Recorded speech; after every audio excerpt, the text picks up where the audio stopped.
Entonces que por favor, Carlos, acompáñanos en la carrera. Ahí está ya con nosotros, ya está vinculado, y lo volvemos otra vez a invitar a que nos hable hoy sobre teología teología y filosofía y su experiencia, sobre esas reflexiones que él ha hecho tanto desde el punto de vista religioso como desde el punto de vista político, y desde el punto de vista filosófico, y desde el punto de vista de su cotidianidad y de su mundo.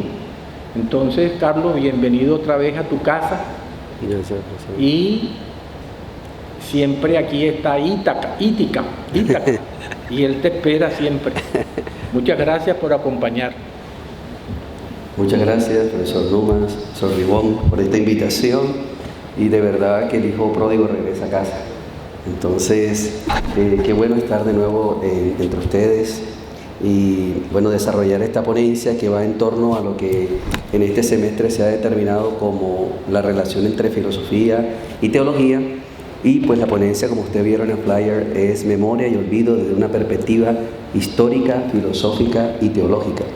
Quiero hacer una breve introducción a la ponencia, que es con relación a un autor llamado Yosef Hayat Yerushalmi, un profesor de historia judío que trabajó en Harvard y luego terminó en Columbia, en Nueva York, la Universidad de Nueva York, muy destacado por sus estudios y la formación que dio a muchas personas, a famosos historiadores.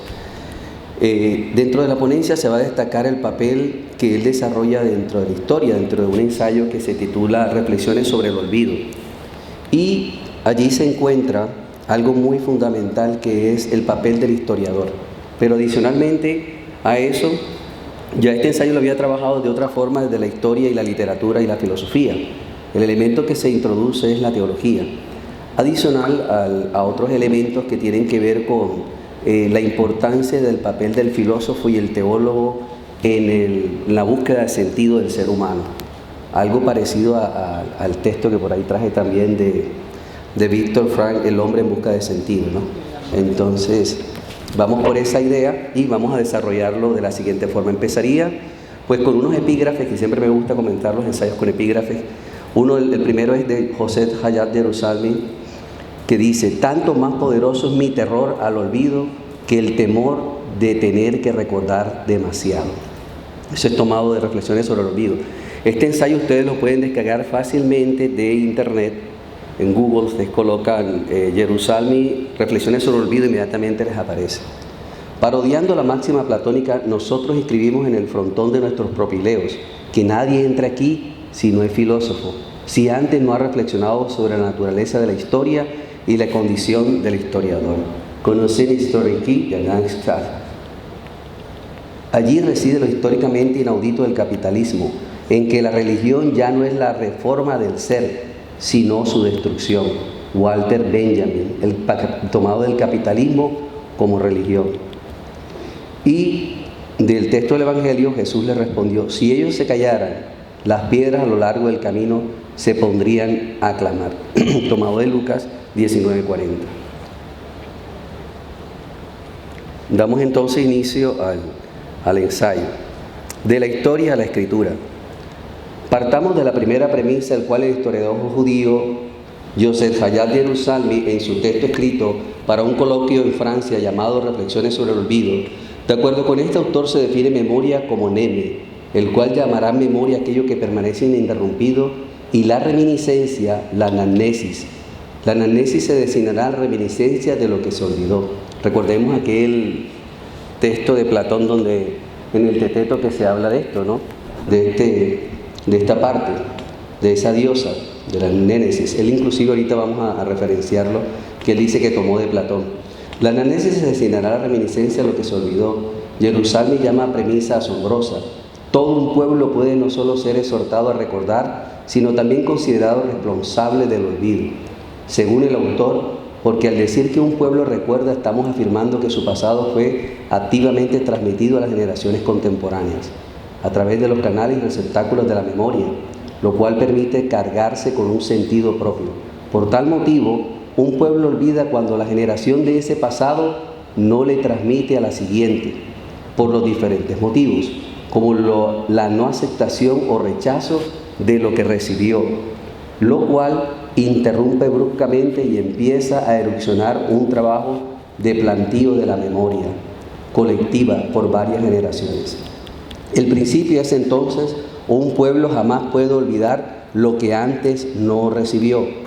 De acuerdo con esto, podemos encontrar en la actualidad las causas del olvido colectivo de ciertos grupos humanos que no lograron por diversas razones, sean voluntarias o pasivas, por negación, por indiferencia o indolencia, o por medio de catástrofes históricas, la misma violencia, que irrumpe de manera abrupta lo aprendido del pasado. El autor reconoce que así como se puede en los grupos humanos entrar o salir de la nénesis colectiva, se debe a individuos o élites que lo ejecutan. A través de este ensayo trataremos de seguir este orden y presentar una propuesta para conservar la memoria colectiva que favorezca los procesos de emancipación histórica y la búsqueda del hombre del sentido de la vida. Por tal motivo empezaremos por el proceso de la instauración del olvido colectivo. Primeramente nos encontramos con el papel del historiador y la historia como colaboradores del engaño. Fíjense aquí, ya este concepto de Jerusalem empieza a dilucidar cuál es el papel del historiador. Y una de las cosas que me llama la atención es que dice como colaboradores del engaño.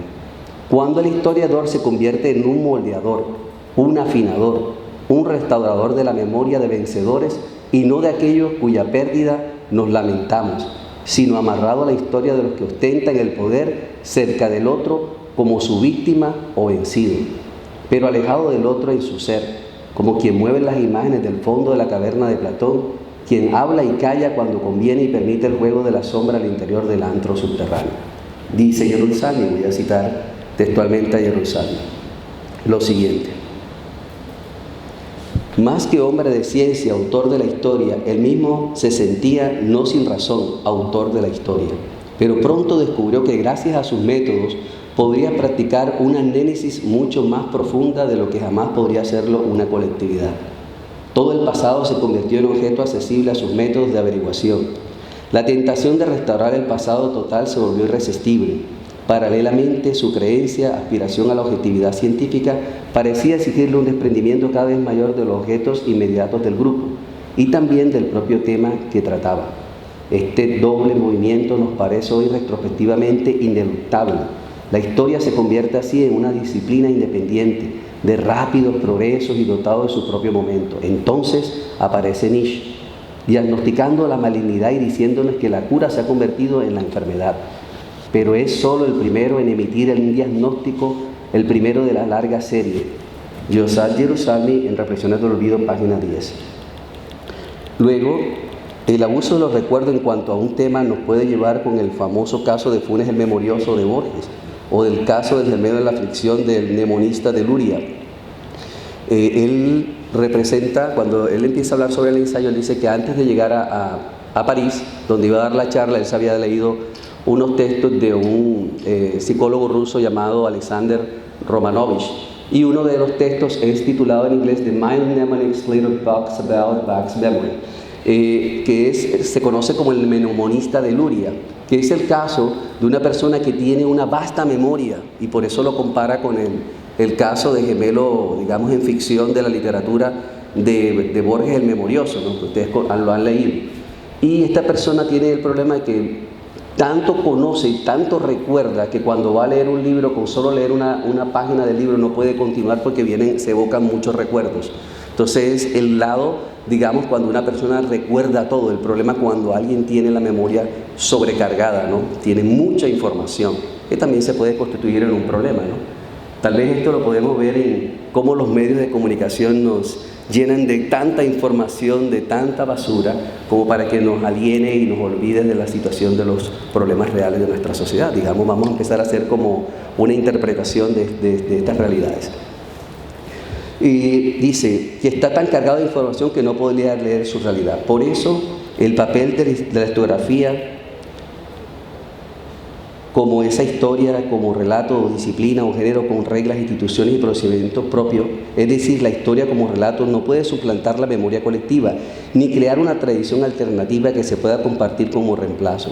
Sin embargo, considera Jerusalem, abro comillas, en la actualidad el problema no radica en la decadencia de la memoria colectiva de la declinación de la conciencia del pasado, sino de la violación brutal de la que memoria puede todavía conservar. Ojo a ese término, violación brutal de lo que la memoria puede todavía conservar. ¿Cómo se puede dar esto? A través de la mentira deliberada por desinformación de fuentes de archivo, empieza a decir Jerusalén, de la reinvención de pasados recompuestos y míticos al servicio de los poderes de las tinieblas. Por tal motivo, el autor hace varios llamados a los historiadores, primero a velar y montar guardia ante los alimentos de su gran oficio, como son estar animados por la austera pasión de los hechos, de las otras pruebas de los testimonios, junto al imperativo moral de la dignidad y decencia histórica. Solo así podrá defenderse de esos más férreos enemigos. Abro Jerusalén nuevamente. Contra los militantes del olvido, los traficantes de documentos, los asesinos de la memoria, contra los revisores de las enciclopedias y los conspiradores del silencio. A mi parecer, sigo aquí con la cita de Jerusalén, pero voy a poner una pausa, que es muy interesante dentro del texto de Jerusalén esto. Creo que él hace esto dentro de un análisis introspectivo a su propia disciplina de conocimiento, pero va más allá de eso. Porque uno empieza a analizar esto de los militantes del olvido, los traficantes de los documentos, los asesinos de la memoria, y si lo podemos traspolar a lo que es el filósofo, a lo que es el teólogo, a lo que son los periodistas en Colombia, a lo que son los que están al mando de la justicia, los jueces, en fin, cualquier profesión, miremos desde qué punto somos militantes del olvido, cuándo somos traficantes de los documentos, cuándo somos asesinos de la memoria, muchas veces cuando actuamos como revisores de enciclopedias y los conspiradores del silencio. Contra aquellos que, para retomar la magnífica imagen de Kundera, pueden borrar a un hombre en una fotografía para que nada quede de él, con excepción de un sombrero. Termina allí Jerusalén. Seguimos la idea del ensayo en esta parte de la historia, nos dirigimos a la tarea de cómo salir de la nénesis colectiva. Tal es el caso de coloca de un ensayo, Reflexiones sobre el olvido, la lectura del psicólogo ruso, nuevamente Alexander Romanovich, de Luria, en su texto The Man with a Shattered World's History of Reign of Wood, que es un hombre con su memoria totalmente acabada, destruida por una herida de guerra. Este también es conocido como el herido de Smolensk, el cual en la guerra recibe un disparo y parte de su cerebro es afectado de tal manera que no recuerda absolutamente nada. Voy a permitirme leer directamente del texto de Jerusalén lo siguiente, donde él hace referencia del herido de Smolensk. El hombre al que el mundo le hizo añicos habría sufrido una herida de bala en la cabeza durante la Segunda Guerra Mundial, batalla de Smolensk. Si bien sobrevivió, perdió, por decirlo así, la memoria y casi la facultad de recordar, por el solo empeño de su voluntad y el precio de su esfuerzo increíble. Acometió la labor de escribir algunas frases por día y lo hizo todos los días durante 25 años. Lentamente, penosamente, se puso en condiciones de recordar jirones de su pasado, pero también de ponerlos en orden y de darles un amargo de sentido. Si bien esta actividad tejía un tenue lazo con la vida, este hombre no podía llevar una existencia normal. En cierta página exclama: no me acuerdo de nada, unas pocas migajas de información y nada más. No sé nada de ningún tema, mi pasado se desvaneció. El mnemonista, por su parte, mostraba desde la infancia una memoria tan prodigiosa que llenaba de asombro a los psicólogos y que se interesaban en su caso, y luego el público que acudía a sus exhibiciones en el escenario. La tragedia, está hablando Jerusalén, la tragedia del herido de Smolensk no nos sorprende. Habitualmente consideramos la amnesia como una patología, pero el mnemonista no era menos patológico. Si el hombre del cerebro herido no podía recordar, el mnemonista no podía olvidar. También a él resultaba difícil leer, no porque, a semejanza del hombre de Smolensk, olvidara el sentido de las palabras, sino porque apenas leía otras palabras y otras imágenes surgían del pasado hasta sofocar la palabra del texto que tenía ante sus ojos. Vuelvo nuevamente al ensayo. Basado en las dos metáforas del hombre herido en Smolensk y el de la prodigiosa memoria también de R. Romanovich, nos acercamos a la primera salida para evitar el olvido colectivo en relación a la tarea positiva del historicismo, citando a Nietzsche, quien, según el profesor de la Universidad de Harvard y Columbia e historiador Jerusalén, dice: Todos nosotros sufrimos de una serie de fiebre histórica devoradora y por lo menos deberíamos reconocer que la sufrimos y sobre todo es absolutamente imposible vivir sin olvidar. La necesidad de un equilibrio entre saber recordar y saber olvidar, reflexionar entre el sentido histórico y el sentido no histórico que son necesarios en el bienestar humano. Esto es algo que nos retrotrae irresistiblemente a Nietzsche, quien ya en 1864 proclama la crisis del historicismo en términos de enfermedad. Abro comillas, todos nosotros sufrimos de una fiebre histórica devoradora y por lo menos deberíamos reconocer que la sufrimos. Y añade, sobre todo es absolutamente imposible vivir sin olvidar. De estas contundentes premisas, Nietzsche concluye con sobriedad. Se trata de saber olvidar adrede. Así como se sabe aún acordarse adrede, es preciso que un instinto vigoroso nos advierta cuando es necesario ver las cosas históricamente y cuando es necesario verlas no históricamente. Y aquí el principio sobre el cual el lector está invitado a reflexionar. El sentido no histórico y el sentido histórico son igualmente necesarios para la salud de un individuo, de una nación y de una civilización. Cierro comillas. Para el historiador Jerusalmi, el olvido se convierte en el pecado cardinal del cual se derivan todos los demás, que lo lleva a descifrar francamente: tanto más poderoso es mi terror al olvido que el temor de tener que recordar demasiado. Desde su cultura judía ligada a la necesidad de la escritura de la Biblia hebrea, se enfrenta a una forma fundamental de no olvidar desde su identidad cultural que les recuerda constantemente el terror de olvidar, como una forma negativa de la memoria colectiva de un pueblo y su historia.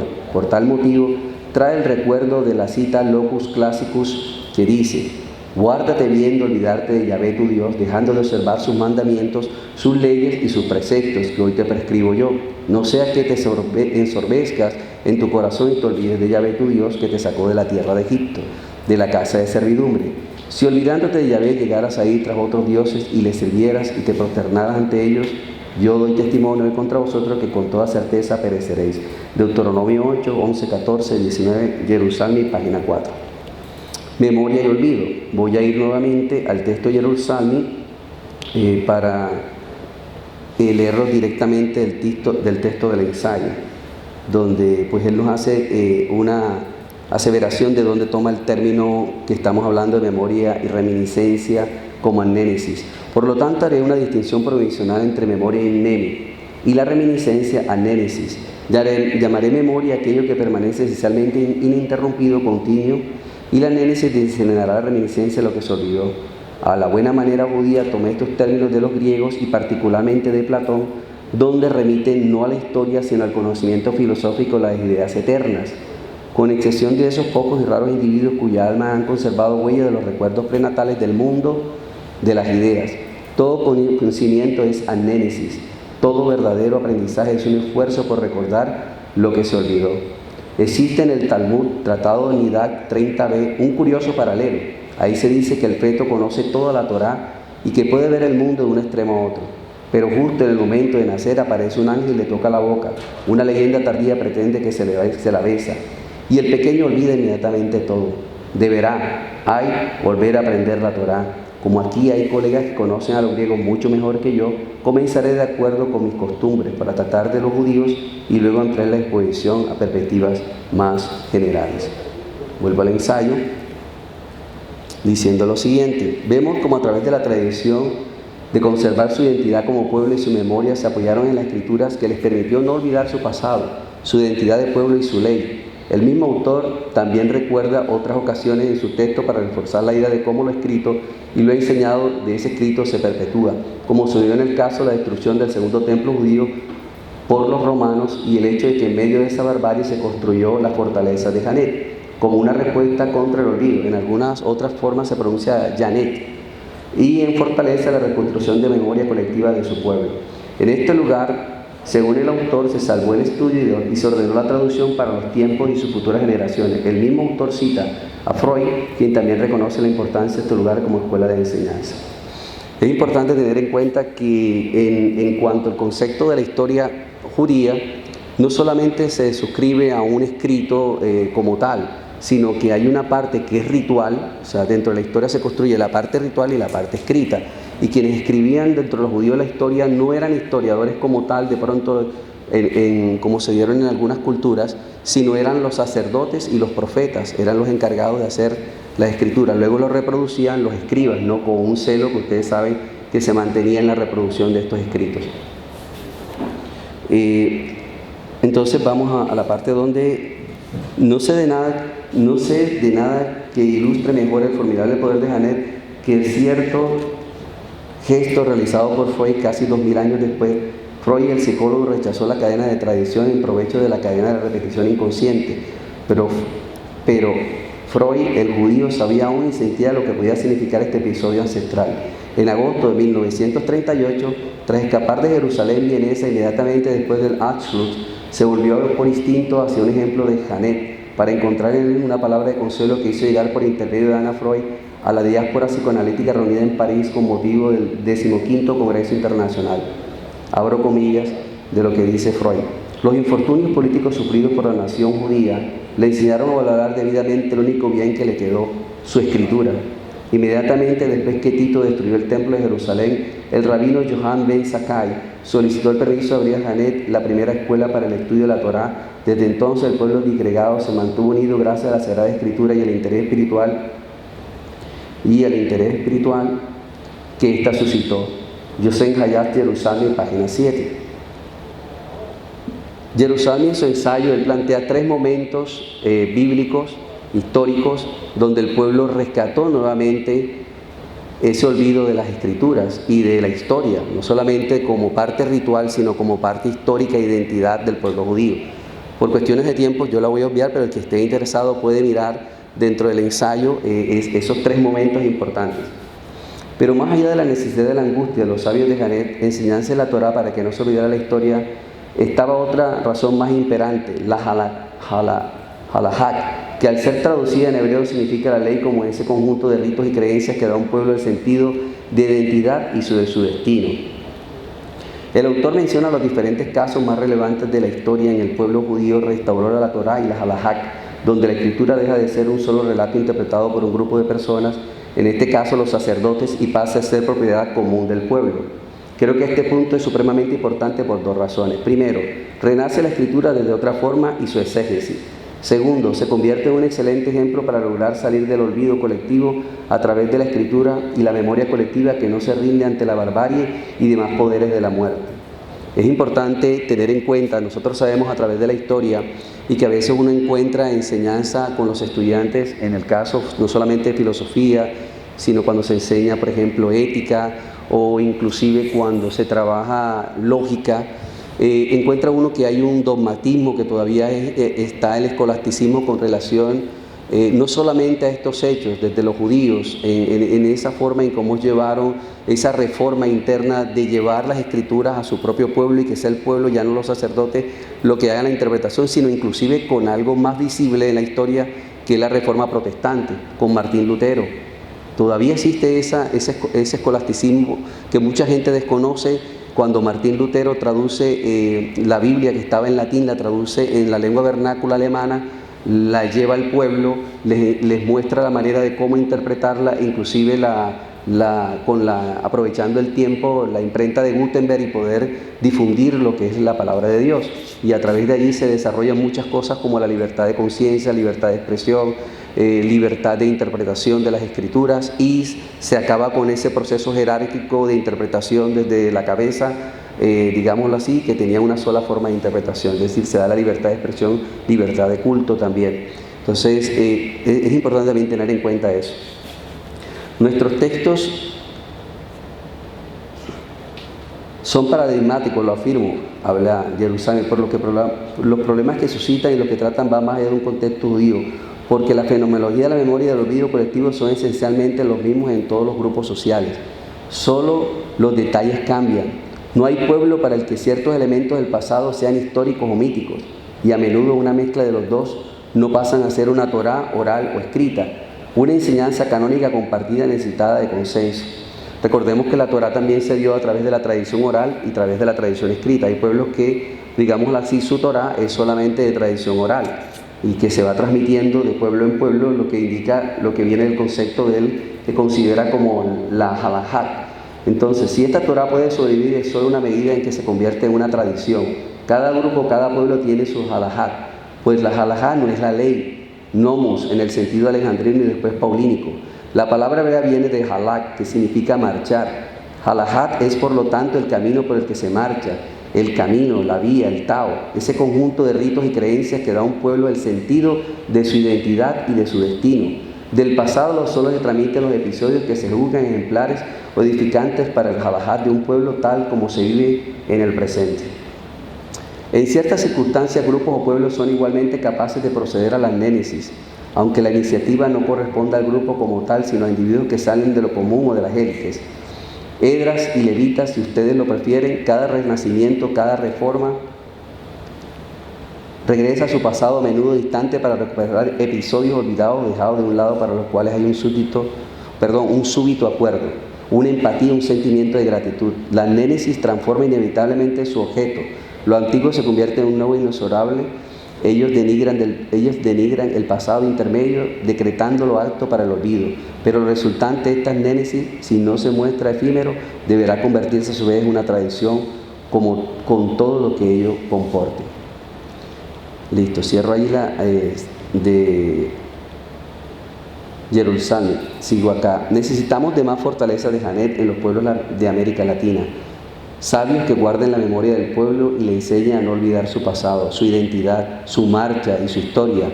Escuelas que ayuden a la construcción de una memoria colectiva que generen procesos de cambios positivos para no caer en la negación de hechos, por los famosos estados de negación por manos de poder dominante hegemónico, como ¿de qué me habla, viejo? De eufemismos como cambiar matanzas o masacres por homicidios colectivos, de los falsos positivos a errores tácticos de órdenes militares, de procesos que se laven las manos en los capos o verdugos y no se realice una verdadera justicia sobre los autores intelectuales de los hechos. Todos sabemos el término capos, ¿verdad?, de Auschwitz, que eran los mismos judíos escogidos por los alemanes para lavarse las manos en el proceso de la exterminación de los judíos. Y bueno, también en Colombia existen capos, ¿no? Entonces, hace parte de ese proceso. Y de procesos que se laven las manos en los capos o verdugos y no se realiza una verdadera justicia sobre los autores intelectuales de los hechos. No hay corrupción sistemática gubernamental, sino casos fortuitos de engaño al Estado por mano de terceros y de empresas privadas. Que se estudien los hechos del pasado con rigurosa objetividad descritos y que se guarde su memoria celosamente para la posteridad, para hacer justicia y reparación. Como bien dice el autor, que el antónimo del olvido no es la memoria, sino la injusticia. Que cada pueblo de nuestro país haya un Hanet, o escuela de cultura que resista a todo el imperio que desee borrar su estirpe y condenarlos al olvido y la indiferencia que los escritores, filósofos, teólogos, los artistas, literatos sean su mejor fortaleza y latinoamericanos que yacen en la caverna del tercer mundo bajo la sombra de la idolatría de los objetos de piedra, madera y diversas clases, cuya forma se proyectan al fondo de la pared tenuamente iluminada, donde estamos atados de los tobillos y los cuellos, condenados a ver, escuchar las imágenes y los ruidos para recordar y adivinar el fuego de lo presentado fugazmente. Es el estado de los pueblos latinoamericanos donde todo pasa pero nada se recuerda. Como si el olvido nos diera la oportunidad de seguir atados a la comodidad de la profundidad de la caverna de Platón en el silencio. La cita del texto introductorio de Alex Kapp en su libro Historia y Verdad nos adentra el papel reflexivo y crítico del filósofo ante la historia, por ende, sobre la reflexión de la historia y el olvido, de la memoria y el olvido. Creo que a lo largo de este ensayo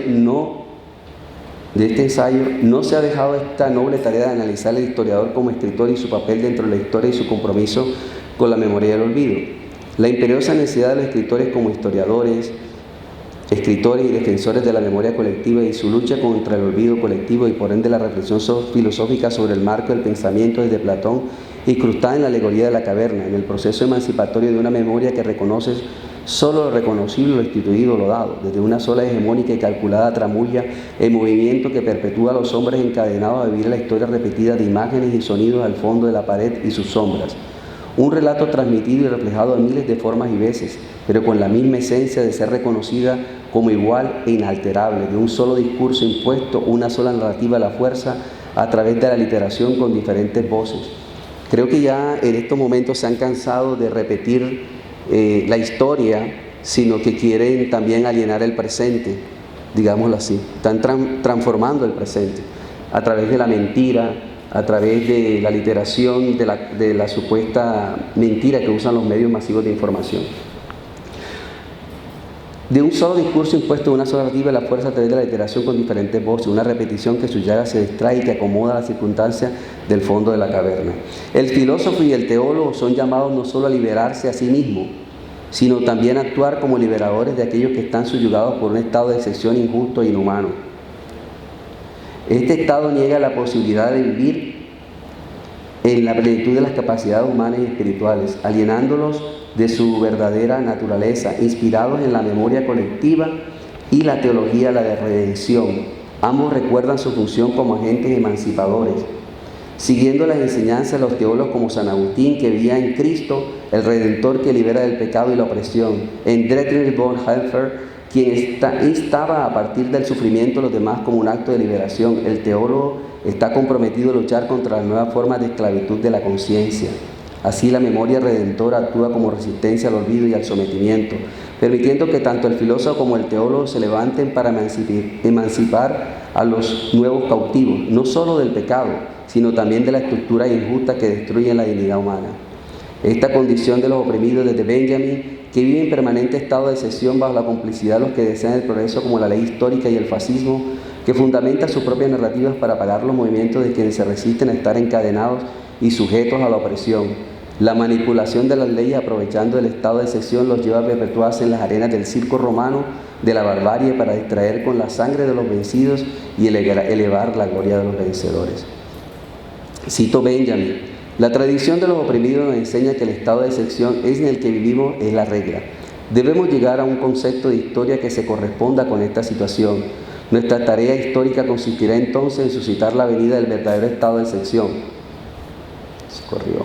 Bueno, es precisamente la menor de las formas del fascismo. No tiene nada de filósofo asombrarse de que las cosas que estamos viviendo sean todavía posibles en pleno siglo XX. Ese es un asombro que no nace de un conocimiento que de serlo tendría que ser este. La idea de la historia provoca este asombro, no se sostiene. Benjamin, octava tesis.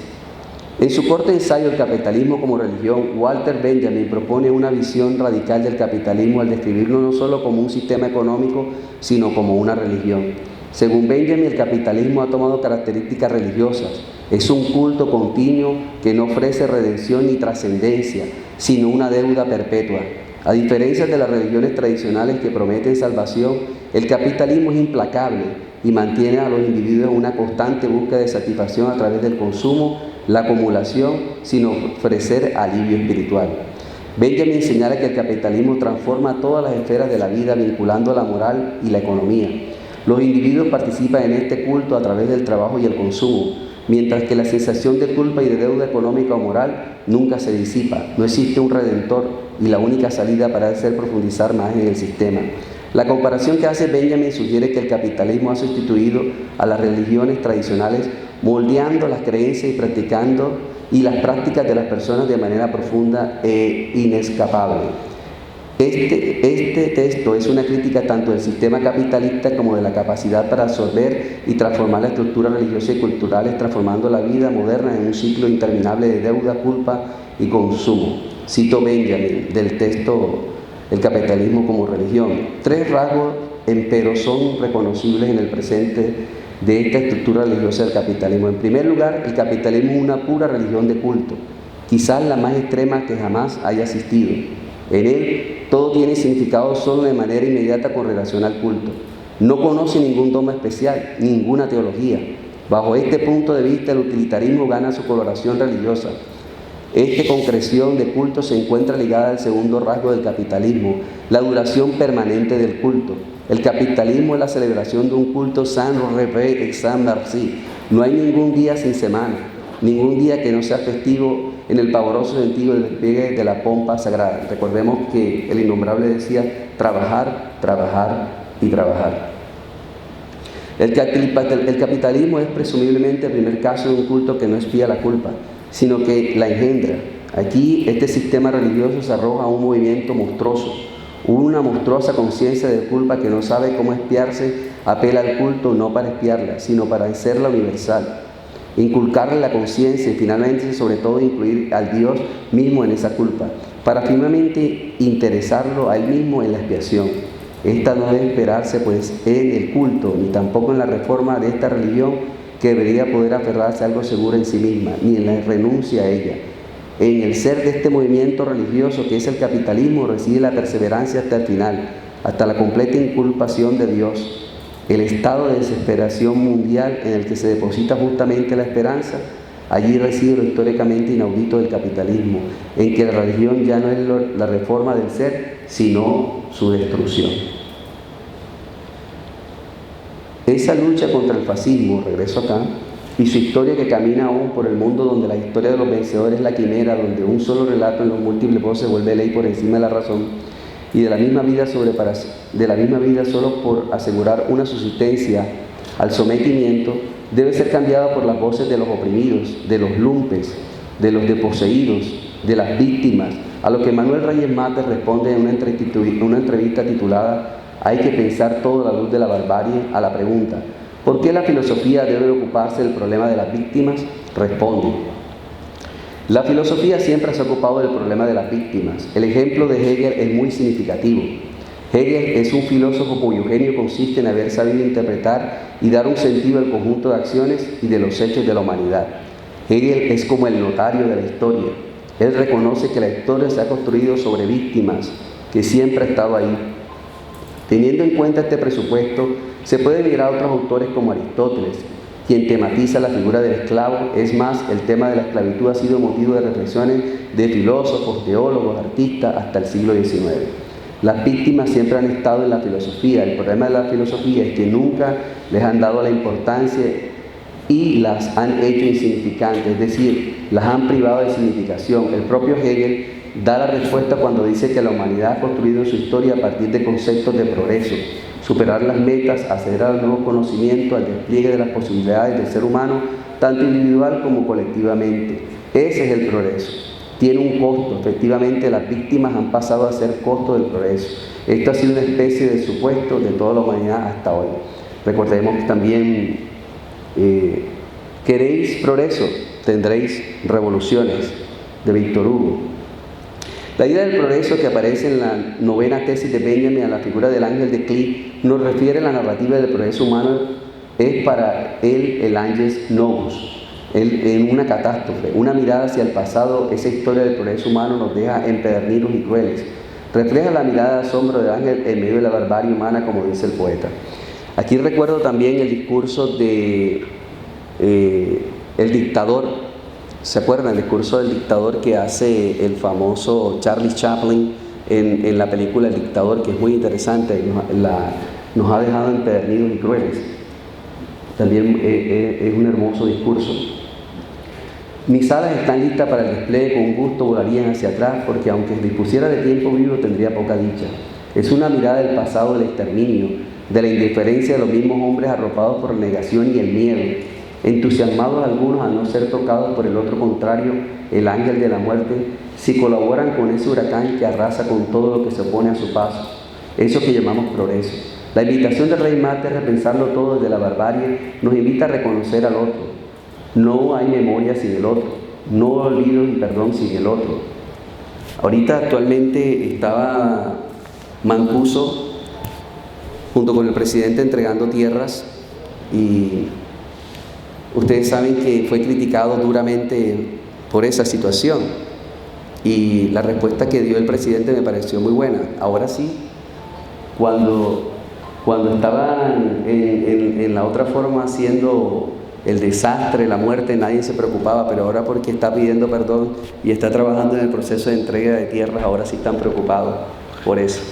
Entonces, hay algo interesante con lo que estamos viviendo en nuestro país. Bien, voy a resumir por cuestiones que para dar tiempo a las preguntas un pedazo. Dice: sin embargo, cada pueblo tiene su propio Auschwitz, que se niega a reconocer sus muertos y sus situaciones que solo a través de la escritura, la literatura, el arte, la historia, la filosofía, la teología, los pueblos pueden reconocer o reconstruir su memoria colectiva hacia la plenitud de una vida digna, como dijo nuestro premio Nobel, amante de la memoria macondiana.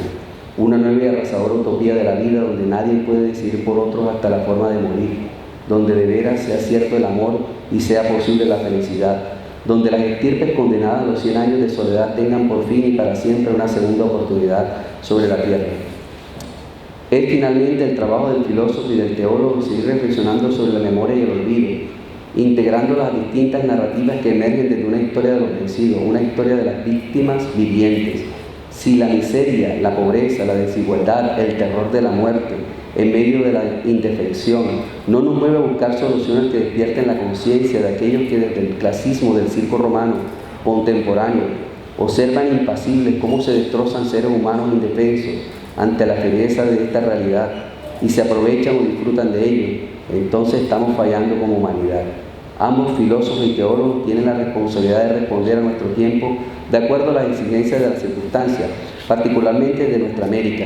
Como señaló Gustavo Gutiérrez, la teología debe partir de la opción preferencial por los pobres, descubriendo la realidad sufriente de las víctimas,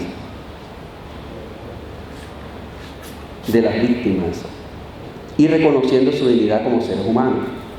Si no dimensionamos la tragedia de los oprimidos, si no vemos a ellos, a Cristo sufriente, estamos verdaderamente perdidos, como advierte John Sobrino, quien enfatiza la importancia de la memoria histórica y la solidaridad con los crucificados de la historia. Solo a través de esta memoria redentora podemos luchar por la verdadera liberación de nuevos esclavos de la indiferencia y la opresión. Cito también a Dussel,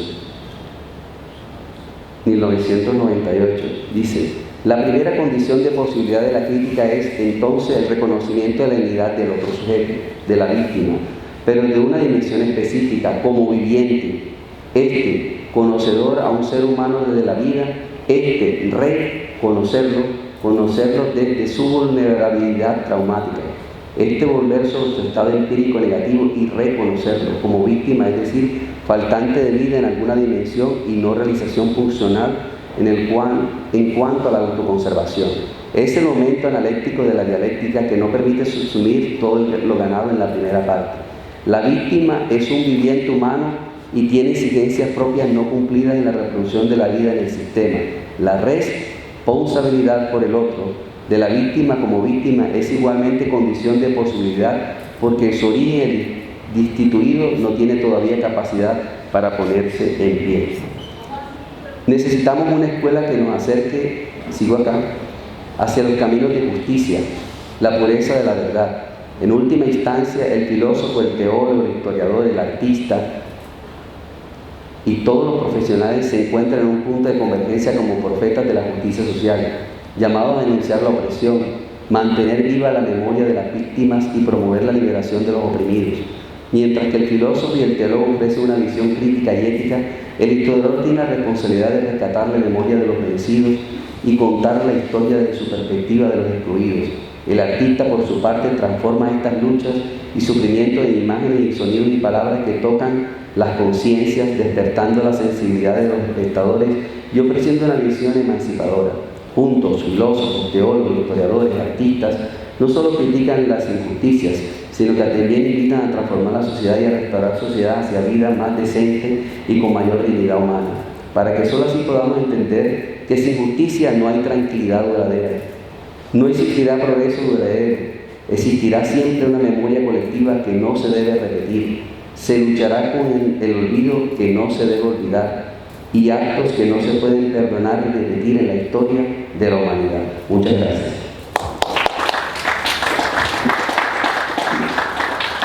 Bueno.